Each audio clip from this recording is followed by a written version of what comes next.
പിണറായി വിജയനും ഗോവിന്ദൻ മാഷും ഏത് രീതിയിൽ മാറണമെന്ന് പറഞ്ഞു കൊടുത്തു തുടങ്ങിയ രണ്ടാം ദിവസവും കേരളത്തിൽ ഉണ്ടാകുന്നു എന്നുള്ളതാണ്. സി ദിവാകരൻ, പി ജയരാജൻ, അങ്ങനെ ഓരോ ദിവസവും വരുന്ന നേതാക്കളുടെ എണ്ണം കൂടുമ്പോൾ ഇന്നിന്റെ പകലിൽ ടി കെ ഗോവിന്ദനും, കണ്ണൂരിലെ വിമത സ്ഥാനാർത്ഥിയായി നിന്ന ടി കെ ഗോവിന്ദനും, അതുപോലെ തന്നെ അദ്ദേഹത്തിന്റെ ഭാര്യയും കോടിയേരി, എവിടെ സാക്ഷാൽ കോടിയേരിയുടെ വീട്ടിൽ ഇന്ന് ഉച്ചയ്ക്ക് എന്താ അത്രമേൽ വലിയ ആത്മബന്ധം. വർഗവഞ്ചകരെന്ന് വിളിച്ച CPM-കാർ ഉണ്ടെങ്കിലും എനിക്കതിനാവില്ല. കാരണം ഞങ്ങൾ തമ്മിലുള്ള ബന്ധം പാർട്ടിക്കും അപ്പുറത്താണ്. എനിക്കങ്ങനെ ചെയ്യാനാവില്ല ഗോവിന്ദനെയും അതുപോലെ ഭാര്യയെയും എന്ന് കോടിയേരിയുടെ ഭാര്യ പോലും പറയുന്നു എന്നുള്ളതാണ്.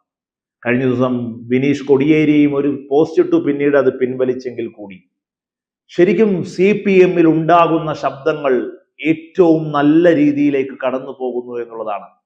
എത്ര വലിയ കേഡർ സംവിധാനമായി നിന്നപ്പോഴും, ഏത് കാറ്റിലും കോളിലും ഈ പാർട്ടിയെ അടിപതറിപ്പോയപ്പോഴുമെല്ലാം കേഡർ സംവിധാനത്തിൽ തന്നെയാണ് ഈ പാർട്ടിയിലെ ഓരോ ആളുകളും പ്രതികരിച്ചിട്ടുള്ളത്. ഇപ്പോഴും അത് നിലനിർത്തിക്കൊണ്ട് തന്നെ പൊട്ടിത്തെറി ഉണ്ടാകുമെന്ന് പ്രതീക്ഷിച്ചെടുത്ത് പൊട്ടിത്തെറിയും ബോംബിടലും ഒന്നും ഉണ്ടാകുന്നില്ലെങ്കിലും കൃത്യമായി ദിശാസൂചിക പിണറായിക്കും ഗോവിന്ദൻ മാഷിനും നൽകാൻ ഈ പാർട്ടിക്കാവുന്നു എന്നുള്ളതാണ്.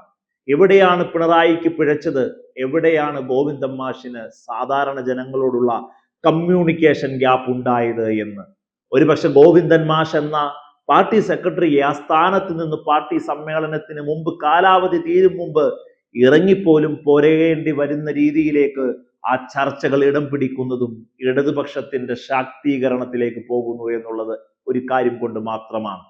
പിണറായിയിലേക്കും ഗോവിന്ദ മാഷിലേക്കും ഈ പാർട്ടിയുടെ തോൽവി കേന്ദ്രീകരിക്കപ്പെടും. കാരണം മറിച്ച് നിങ്ങൾ ചിന്തിക്കൂ, ഇവർ ജയിച്ചിരുന്നെങ്കിൽ പരിപൂർണമായും മാൻ ഓഫ് ദ മാച്ച് അല്ല, വൺ മാൻ ഷോ ആയി മാറിയേനെ പിണറായിയുടെ. കാരണം പിണറായി അല്ലാതെ മറ്റാരെന്നാണ് കേരളത്തിൽ മുഴുവനും ചോദിച്ചുകൊണ്ടിരുന്നത്. അപ്പോൾ തോൽവിക്കും കാരണം പിണറായി അല്ലാതെ മറ്റാര്?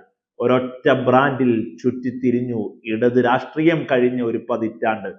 ഇപ്പോൾ ഓരോരുത്തർ വന്ന് കൃത്യമായി ജനങ്ങളിൽ ഉണ്ടായ പ്രശ്നങ്ങൾ, ജനങ്ങളിലേക്ക് കമ്മ്യൂണിക്കേഷൻ നടത്താണ്ടിരുന്നതിന്റെ പ്രശ്നങ്ങൾ, ഗോവിന്ദൻ മാഷിന്റെ ബൗദ്ധിക രീതിയിലുള്ള സംസാരം ഏത് രീതിയിൽ ജനങ്ങൾ കൺവിൻസ് ചെയ്യാതിരുന്നു എന്നുള്ളതെല്ലാം ചർച്ചയാകുന്നു എന്നുള്ളതാണ്.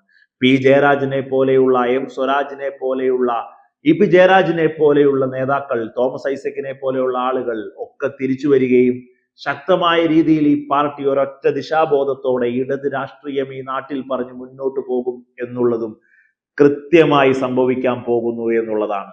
മാത്രവുമല്ല 100% ഉറപ്പിച്ചൊരു പ്രതിപക്ഷ ശബ്ദമായി ഈ നാട്ടിൽ ഇടതുപക്ഷം ഉണ്ടാവുകയും ചെയ്യും. ഗോവിന്ദൻ മാഷ് പാർട്ടി സെക്രട്ടറി സ്ഥാനത്ത് നിന്ന് ഇറങ്ങണോ എന്ന് ചോദിച്ചാൽ ഇറങ്ങണമെന്ന് തന്നെയാണ്.